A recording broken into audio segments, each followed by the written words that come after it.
and Paducah has issued a severe thunderstorm warning for Hamilton County in south central Illinois, eastern Franklin County in south central Illinois, until 2 a.m.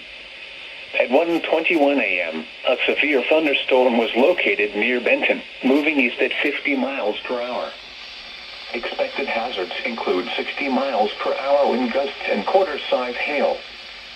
Severe weather has been confirmed by emergency management. Quarter-sized hail was reported as the storm moved through Christopher. The following impacts are expected. Hail damage to vehicles is expected. Expect wind damage to roofs, siding, and trees.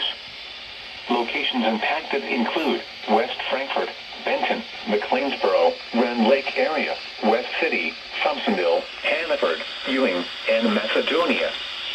This includes Interstate 57 in Illinois between mile markers 68 and 78.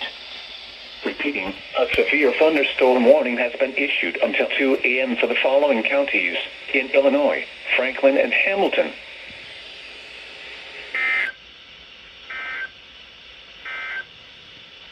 The National Weather